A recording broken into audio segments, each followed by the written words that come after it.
Hey, buenas tardes amigos en Instagram, en TikTok.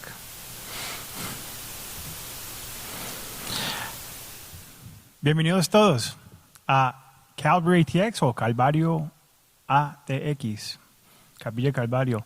Nos alegra que estén acá con nosotros, ya sea en persona o en línea.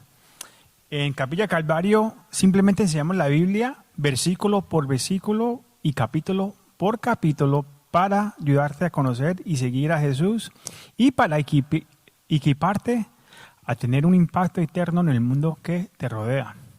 A través que aprendemos más sobre nuestro Dios, el Padre y el poder del Espíritu Santo. Antes de entrar a nuestro estudio, primero nuestra promesa de hoy, que viene de 199 promesas de Dios. Estos libritos están en el lobby y son gratis. Todos los libros que están allá afuera son gratis. La promesa de hoy viene del Salmo 119, versículo 105, que dice: lámpara es mis pies, tu palabra y lumbrarán a mi camino. Así como una lámpara en la oscuridad, la palabra de Dios no siempre nos muestra todo el camino. Nos da la luz que necesitamos para el próximo paso. Cuando no estamos seguros de dónde ir, su palabra trae claridad, dirección y paz. Esta semana elegimos dar cada paso a la luz de su verdad, confiando en que Él nos guiará con seguridad a donde quiere que estemos. Oremos. Padre, te damos muchas gracias, Señor, por este día. Gracias por tu amor, gracias por tu Hijo, gracias por la cruz y gracias que conquistaste la muerte y el pecado cuando resucitaste de la tumba.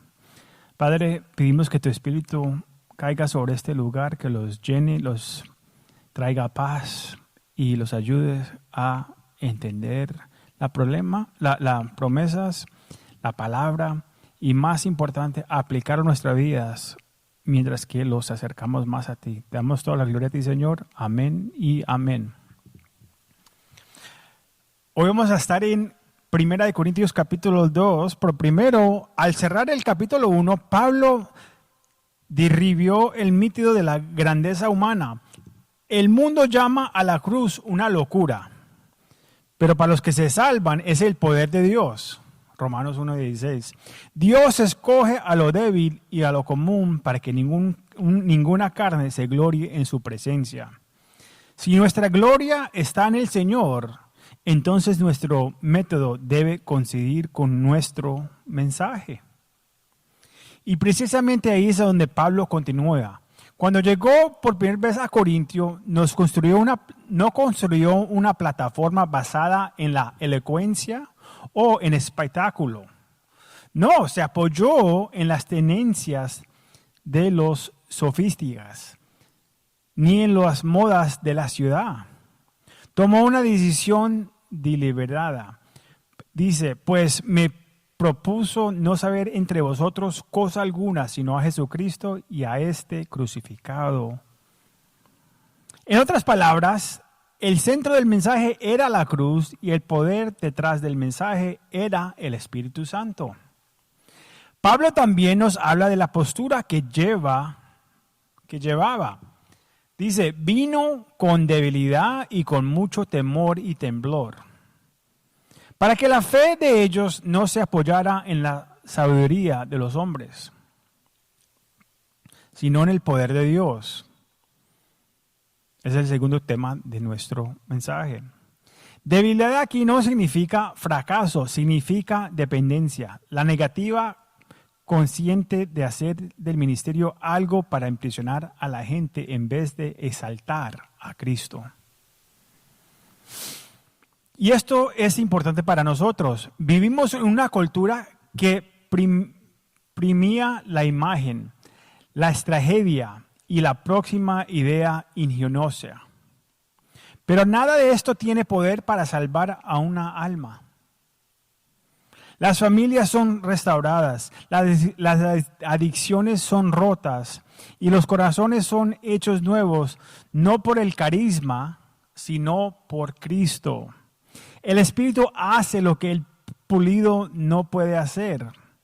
Él toma a un Salvador crucificado y lo da a conocer como la sabiduría y el poder de Dios.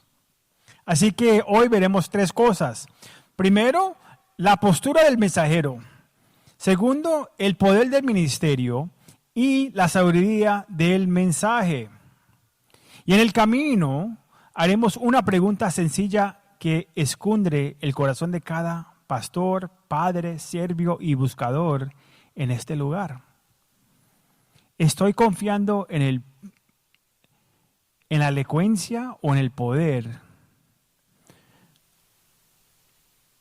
¿O en el poder de Dios? Hay muchos que buscamos la elocuencia humana, pero realmente estamos buscando el poder de Dios. Abran conmigo sus Biblias a 1 Corintios capítulo 2 y comenzaremos en el versículo 1 y recorremos hasta el versículo 8 pidiéndole al Señor que nos centre en Cristo y que haga que nuestra fe descanse, no en palabras que impresionan, sino en el poder de Dios que salva. Ok, empecemos a leer juntos. En el versículo 1 dice: así que, hermanos, cuando fui a vosotros para anunciarnos el testimonio de Dios, no fue con excelencia de palabras o de sabiduría, pues me propuse no saber entre vosotros cosa alguna sino a Jesucristo y a este crucificado. Y estuve entre vosotros con debilidad y mucho temor y temblor. Y ni mi palabra ni mi predicación fueron con palabras persuasivas de humana sabiduría, sino con demostración del Espíritu y de poder, para que vuestra fe no esté fundada en la sabiduría de los hombres, sino en el poder de Dios. Sin embargo, hablamos sabiduría entre los que han alcanzado madurez, y sabiduría no de este siglo, ni de los principales de este siglo que perecen.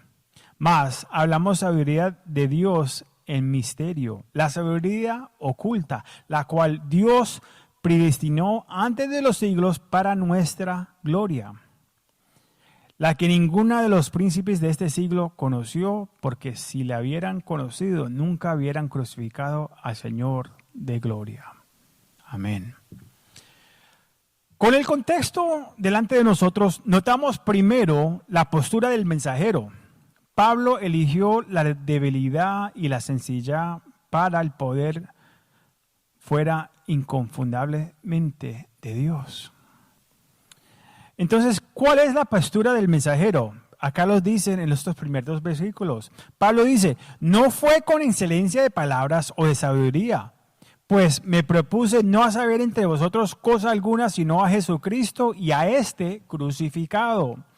La palabra propuse significa una elección intencional.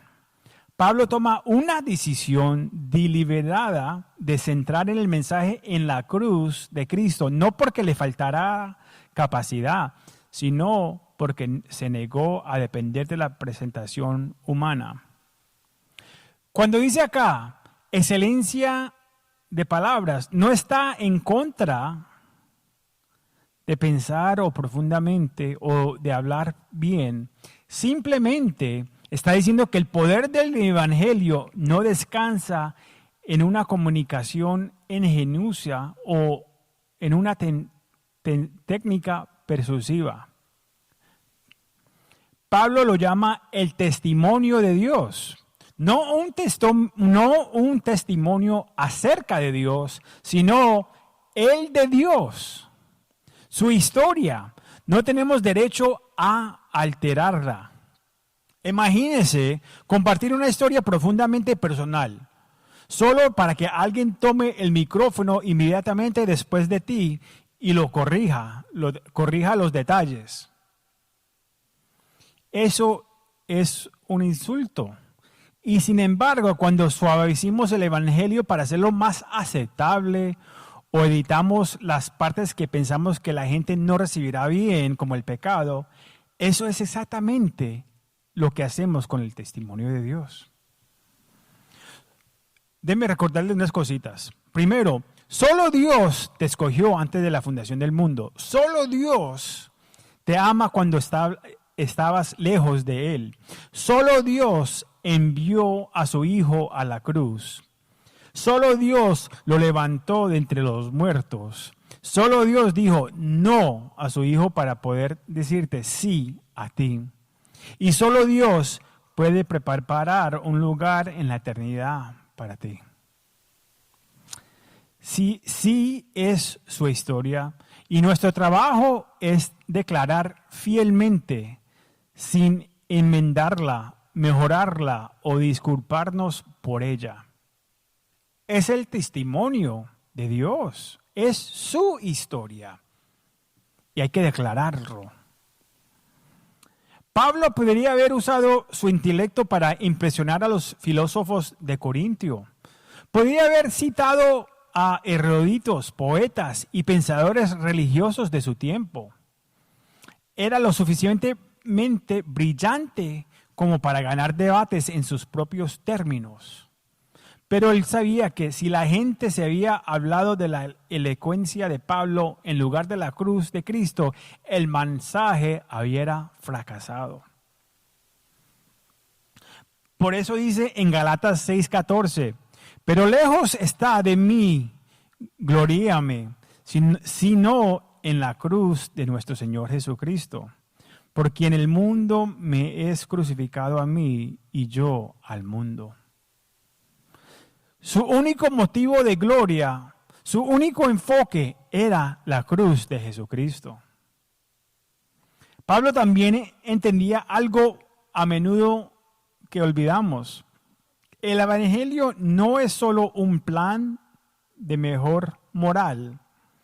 Es el poder de Dios para salvar. Como dice Romanos 1:16, porque no me avergüenzo del evangelio, porque es el poder de Dios para salvación a todo aquel que cree, al judío primeramente y también al griego. Por eso determino predicar a Cristo crucificado, porque solo este mensaje tiene el poder de salvar. Piensa en la diferencia entre un foco y un reflector. Un foco atrae la atención hacia sí mismo. Un reflector desaparece para que lo único que se vea sea aquello que ilumina. Pablo eligió ser un reflector.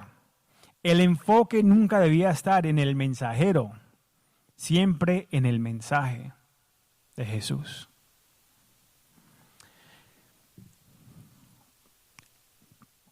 Hoy enfrentamos la misma tentación. Las iglesias pueden sentir la tentación de presentar el evangelio como una solución rápida. Mire, acepte a Cristo y tu matrimonio será sanado. Acepte a Cristo y tus finanzas mejorarán. Acepta a Cristo y tú estarás desaparecerse. Ahora bien, Dios puede sanar matrimonios, restaurar finanzas y dar paz, pero nada de eso es el base del evangelio. La verdadera razón por la que venimos a Cristo es porque somos pecadores, separados de Dios, y solo Jesús, por su muerte y resurrección, puede salvarnos. Por eso Pablo predicó a Cristo crucificado. Era el único mensaje que importaba y es el único mensaje que importa hoy.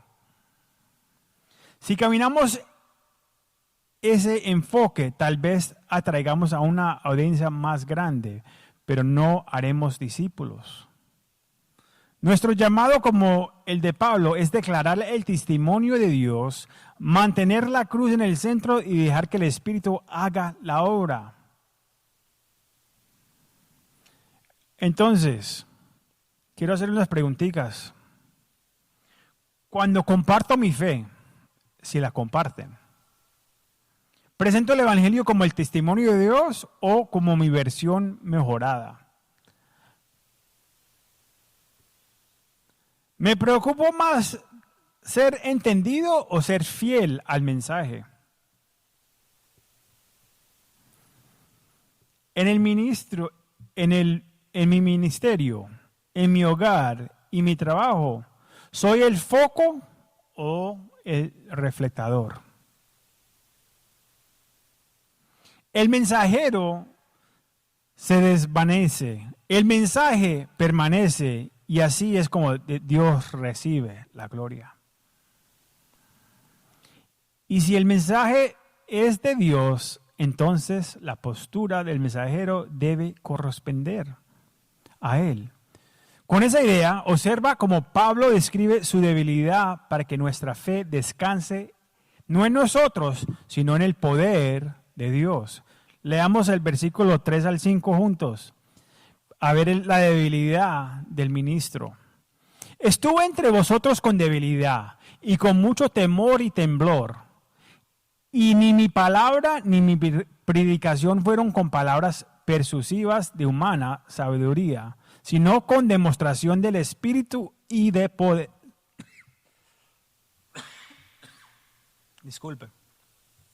Para que vuestra fe no está fundada en la sabiduría de los hombres, sino en el poder de Dios. Acá Pablo escribe, estuve entre vosotros con debilidad y con mucho temor y temblor. ¿Qué significa eso? Esto no significa que le faltara valor o firmeza moral, no. Significa que vino con humildad y dependencia, plenamente consciente de sus limitaciones. Debilidad aquí no es fracaso, es postura. Eso lo opuesto a la autosuficiencia, que no necesito nadie o nada más porque estoy autosuficiente de hacer todo lo que necesito que hacer yo solo. En lugar de intentar a dominar a las personas o oponer su autoridad, Pablo trató a los corintios con mansedumbre, poder bajo control, tal como lo hizo Jesús. Este fue el mejor reflejo de Jesús en Pablo, en el sentido de que modela su ministerio siguiendo el ejemplo de gentileza y liderazgo de Servio de Cristo. Jesús fue la definición misma del poder bajo control y Pablo quería que su ministerio reflejara eso. Ahora, no descontemos el temor que tenía Pablo. El temor de Pablo era real. Las palizas, la hostilidad y la decepción en Atenas habían dejado huella. Por eso, al comienzo de su tiempo en Corintio, el mismo Señor le habló en Hechos 18, 9 al 10. El Señor le vino y le dijo, no temas, sino habla y no calles, porque yo estoy contigo y ninguno podrá sobre ti la mano para hacerte mal, porque yo tengo mucho pueblo en esta ciudad. El valor de Pablo no proviene de su estilo o personalidad, sino de la seguridad de la presencia de Dios. Y eso me encanta acá, porque yo sé que Dios tiene a gente acá en este lugar. Hay que tener paciencia y seguir en la batalla, porque si somos llamados, tenemos que ser fiel. En el versículo 4, Pablo dice que su predicación fue no con palabras persuasivas de humana sabiduría, sino con demostración del Espíritu y de poder. Acá se va a levantar las iglesias y los cristianos que le gustan el poder. No está rechazando la predicación apasionada o persuasiva. Su defensa ante el rey Agripa en Hechos 26 es un claro ejemplo de persuasión bien hecha. Ahora, no le cambió el corazón.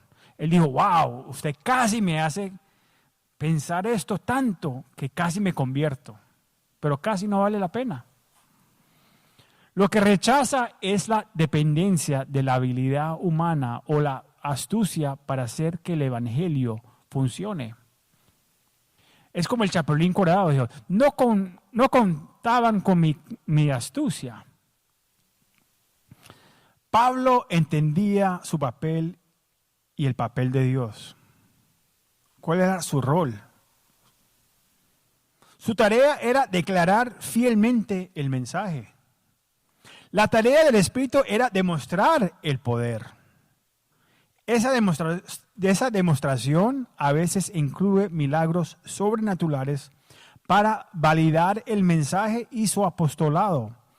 Y hoy, pongan atención, Dios todavía puede obrar de esa manera cuando el Evangelio está rompiendo nuevo terreno. Pero hoy se usa muy mal en la iglesia, especialmente en las iglesias hispanas. Hay que llamar el poder del Espíritu Santo y hay que hacer los milagros.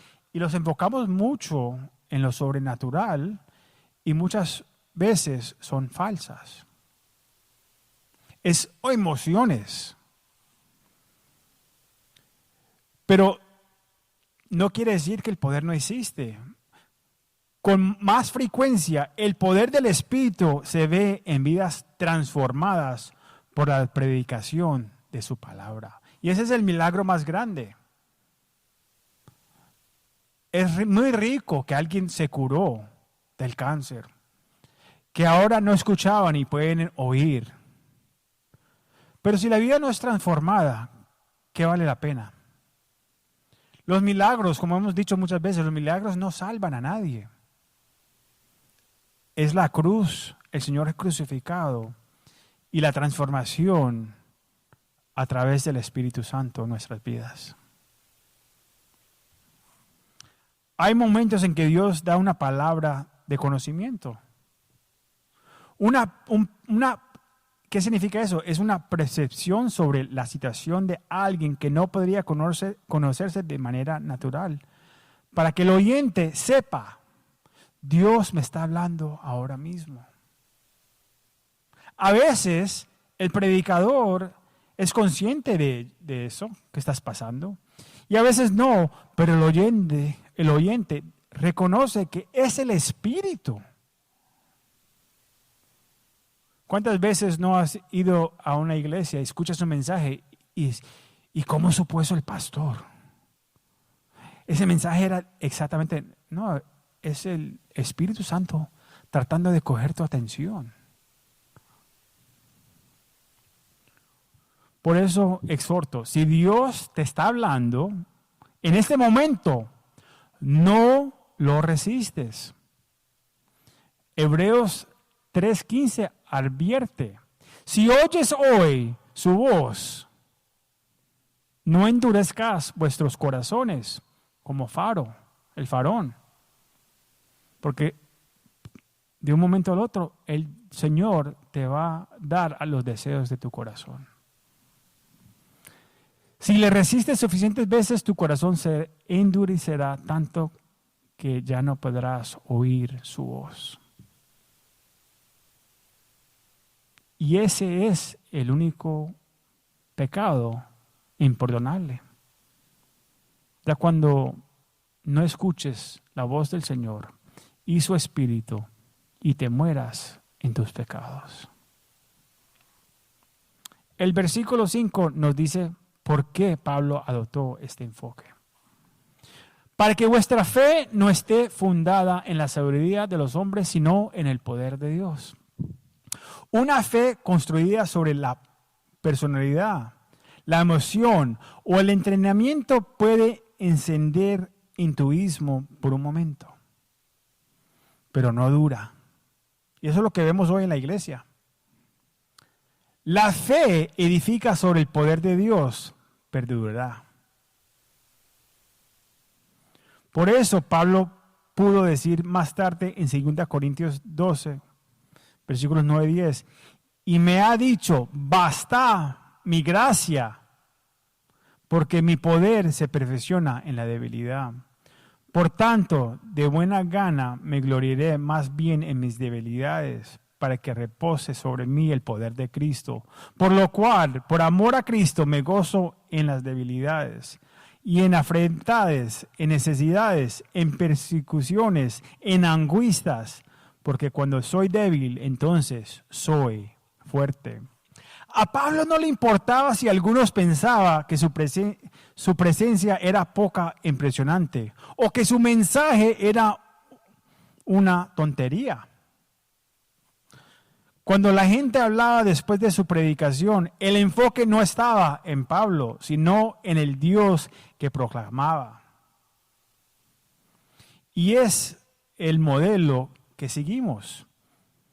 Semana tras semana, año tras año, por los últimos 3 años, abrimos la palabra de Dios, declaramos a Cristo crucificado y confiamos en que el Espíritu Santo haga lo que Él solo puede hacer. No ajustamos el mensaje central para adaptarnos a las tentaciones, a las tendencias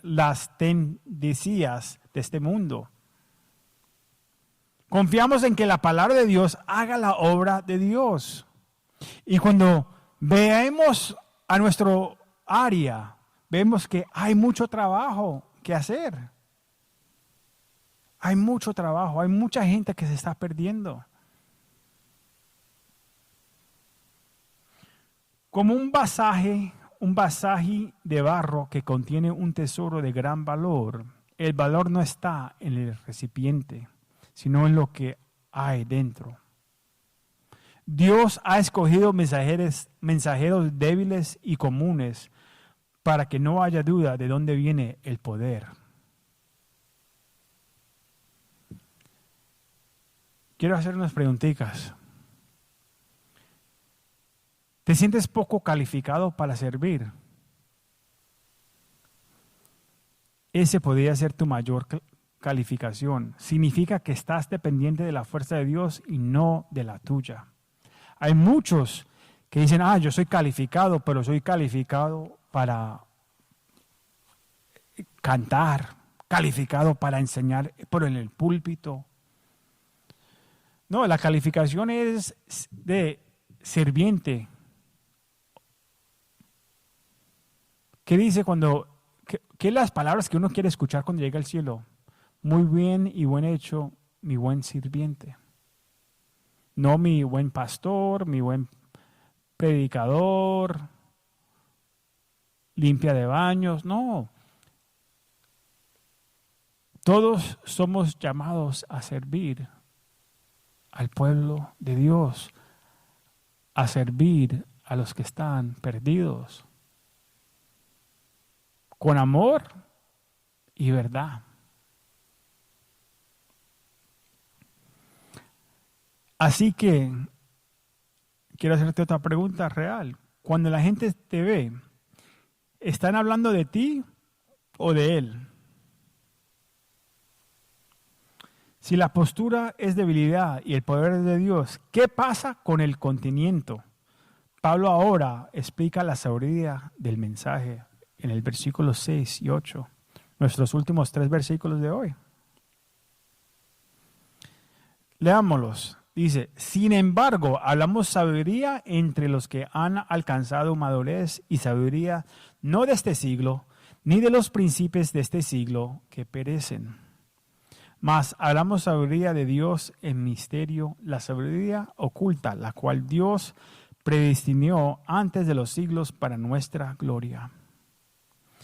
La que ninguna de los príncipes de este siglo conoció, porque si la hubiera conocido, nunca hubieran crucificado al Señor de gloria. Pablo acaba de decirnos que la fe descansa en el poder de Dios, no en la sabiduría humana. Ahora aclara, su mensaje es sabiduría, pero no del tipo que encontrarás de moda en los sistemas del mundo. Es una sabiduría para los maduros, aquellos que han crecido más allá de vivir solo, para el aquí y ahora, para ver la vida desde la perspectiva eterna de Dios. La sabiduría de Dios es una paradoja. Es lo bastante simple para que un niño la entienda, pero lo bastante profunda para dejar asombrado a la mente más brillante. No confundas simplicidad con superficialidad. La cruz no es un recurso para los sin educación, es el plan maestro de Dios que deja en ridículo a los más sabios. Y no estamos hablando de la sabiduría de este siglo. Pablo dice que no es la sabiduría de este siglo, ni de los príncipes de este siglo que perecen. Es un cambio de roles respecto al capítulo 1. Dios toma lo necio, lo débil, lo despreciado y lo hace valioso, mientras que los poderosos y orgullosos se desvanecen en la nada sin Él. Si crees eso, dejarás de envidiar a quienes tienen más estares, dinero o influencia que tú, pero no tienen a Jesús, lo más valioso. Lo que el mundo llama lo mejor es temporal. Sin Cristo termina en pérdida. Mire, la sabiduría de este siglo dice, tu verdad es lo que tú sientes que es. También dicen, si te hace feliz, no puede estar mal. Oh, el sexo antes del matrimonio, eso ya es normal. No seas antiguado. Es como pruebas la compatibilidad. O en la competición o en el trabajo. Hacer una trampa, cortar camino, usar sustancias para mejorar el rendimiento es lo que hay que hacer para competir, porque todos los demás lo están haciendo.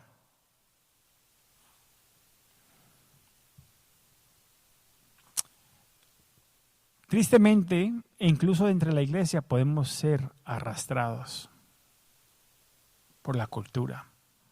Padres cristianos excusan la rebeldía de sus hijos diciendo, es solo una etapa, en vez de confrontar con verdad y amor.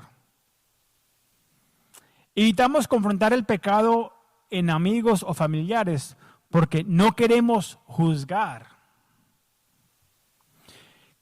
Calladamente adoptamos las ideas de la cultura sobre el matrimonio, la sexualidad o el dinero en vez de sostenerlos con la Escritura. A los jóvenes se les dice que su valor depende de tener un hombre, a los jóvenes. Así que persiguen relaciones en lugar de perseguir a Cristo. Si no, dicen, no, usted no necesita un hombre. Usted no necesita un hombre para nada, ni a Cristo.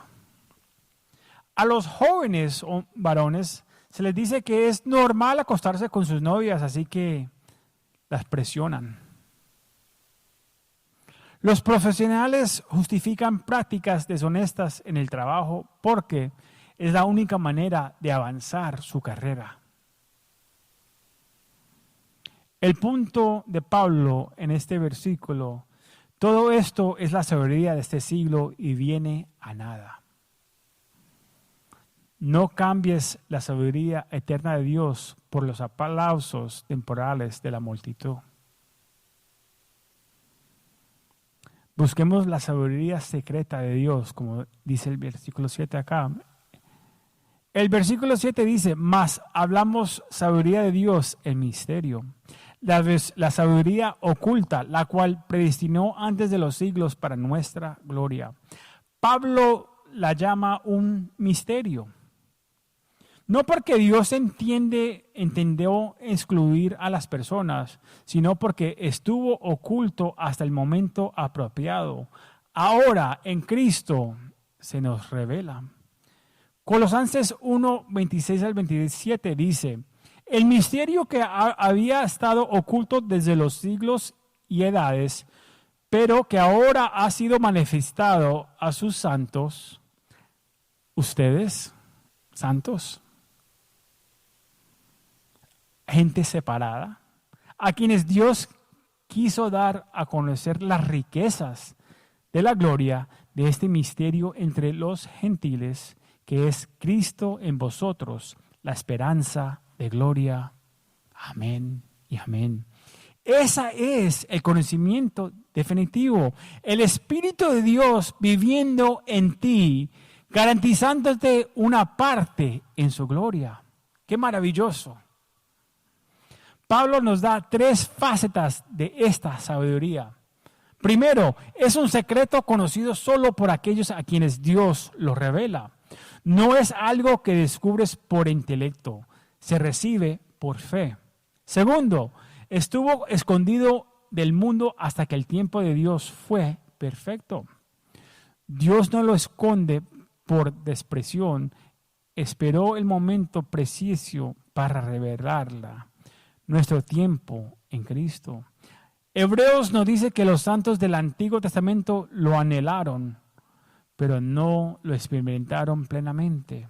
Qué privilegio saber lo que Abraham, Moisés y David aún no vieron. Y el tercer punto es para nosotros, para compartir en su gloria. Dios planeó antes de que existiera el tiempo. Imagínese eso, que un día estaríamos con Él, reflejando su gloria para siempre. Por eso la madurez importa.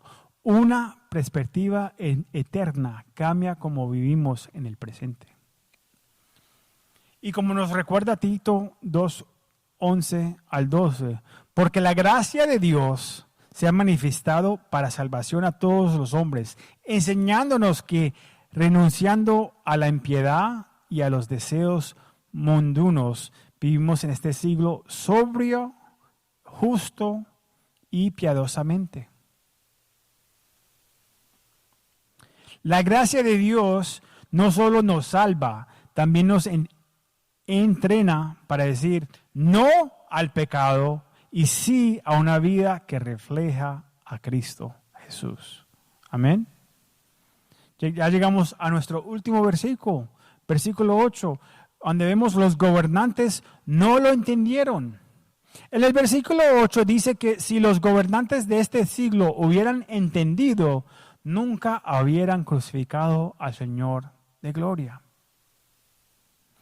Pilato sabía que Jesús era inocente. Los líderes religiosos sabían que sus testigos mentían.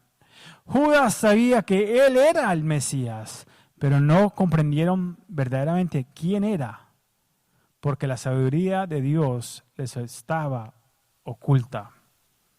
Y en Hechos 4:27 al 28 dice, porque verdaderamente se unieron en esta ciudad contra tu santo Hijo Jesús, a quien ungiste, Herodes y Poncio Pilato, que los gentiles y el pueblo de Israel, para hacer cuento tu mano y tu consejo habían antes determinado que sucediera.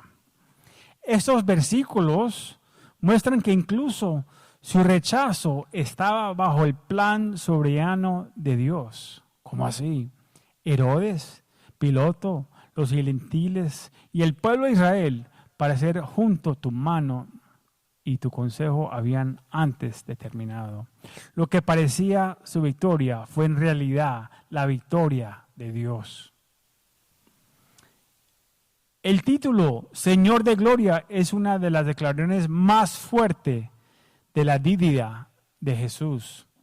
Él es aquel a quien el cielo adora, el centro de toda adoración. Y aún así, la sabiduría mundana lo miró y dijo, crucifícalo. Ese es siempre el fin de la sabiduría humana sin Dios. Lejos de la verdad, lejos de la vida, y si no hay arrepentimiento, en pérdida eterna. Hermanos, hoy es el tiempo de arrepentirse si no se ha arrepentido y reconocer a Jesús como su Señor y Salvador.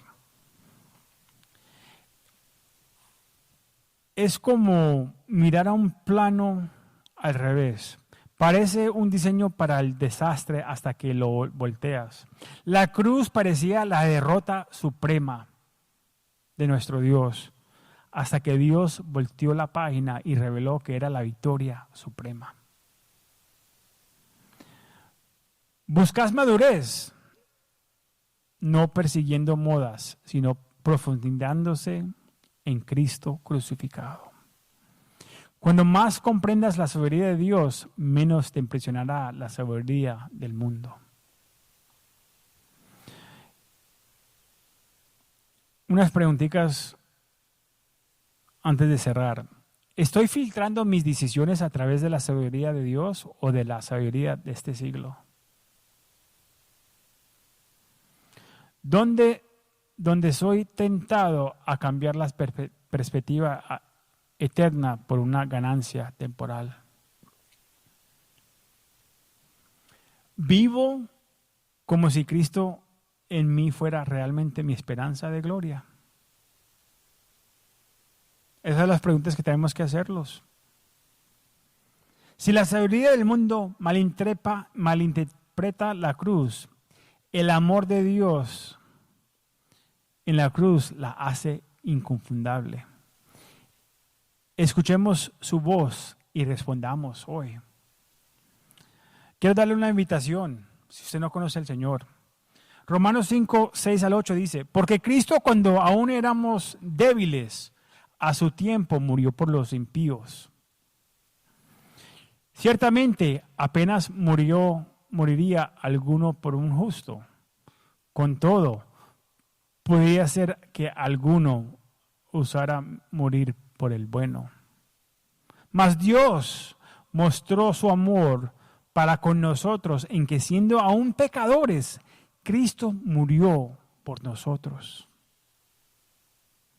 Iglesia y mi gente en línea, hoy lo hemos visto. El mensaje es Cristo crucificado y el poder de Dios, no nuestro. La cruz expone nuestro pecado, nuestra separación de Dios y luego ofrece su poder para salvar.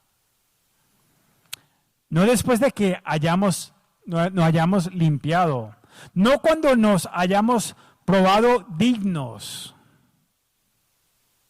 siendo aún pecadores. Cristo murió por nosotros.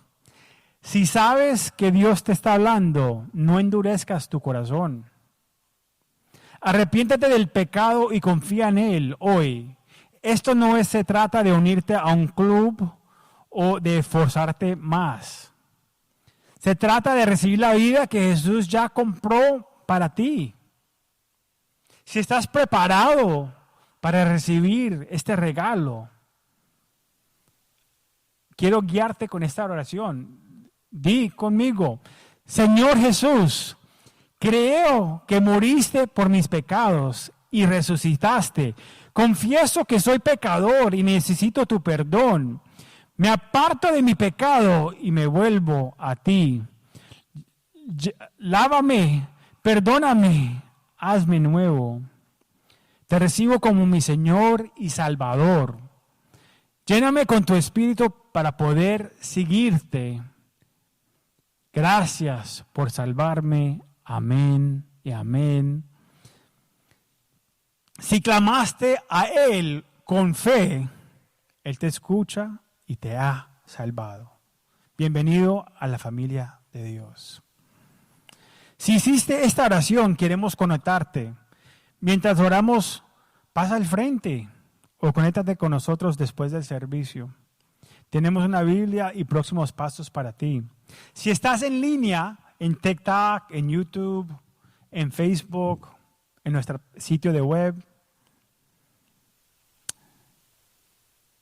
y dijiste sí a Jesús, mándanos un mensaje en redes sociales o en visita Calvary ATX con las palabras, dije sí a Jesús. Y esta semana nos podemos en contacto contigo. Al cerrar, queremos pedir al Padre que nos hagas un pueblo que depende del Espíritu de Él, que declare su testimonio sin editarlo y que se goce en gloriosa solo en la cruz. Que esta semana Él sea nuestra lámpara y nuestra luz. Cuando nos sentimos débiles, que lo recordemos, bastante es la gracia del Señor, porque cuando soy débil, entonces Él es fuerte en nosotros.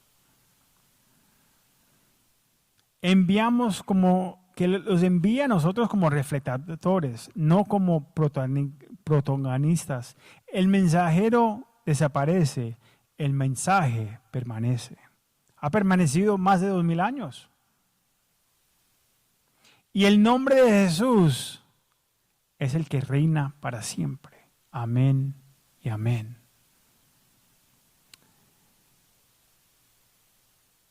Y esta es nuestra comisión. Iglesia, somos enviados. Confía en el poder de Dios. Mantenga la cruz en el centro y brillen. Si confiaste en Cristo hoy, ese es el poder de Dios obrando de ti. Su Espíritu abriendo tus ojos a la verdad de su testimonio. Iglesia, así como comienza la salvación, así también crece. Así que esta es la pregunta que responderemos la próxima semana. Si el poder de Dios, no el pulido, lleva el mensaje, ¿cómo es que la gente realmente lo entiende? Y Pablo va a decir, solo por el Espíritu Santo. Entonces quiero que los acompañe de nuevo la próxima semana, a la misma hora, mismo tiempo. Y si están acá en Austin, Texas, vengan y visítenlos, no tengan pena. Oremos y después vamos a cerrar con adoración. Padre, te damos muchas gracias, Señor, por este día. Gracias por tu palabra. Gracias por trabajar en nuestras vidas, por llamarnos, Señor, por no parar de seguirlos. Padre, te damos las gracias a ti, Señor. Perdónanos por nuestros pecados. Ve adelante de nosotros. Cuídalos, guárdanos y ayúdanos a crecer más con ti y compartir nuestra fe, invitar a otros a compartir de tu amor y gracia y salvación. Te damos todas las gracias, Señor. Amén y amén. Dios me lo bendiga.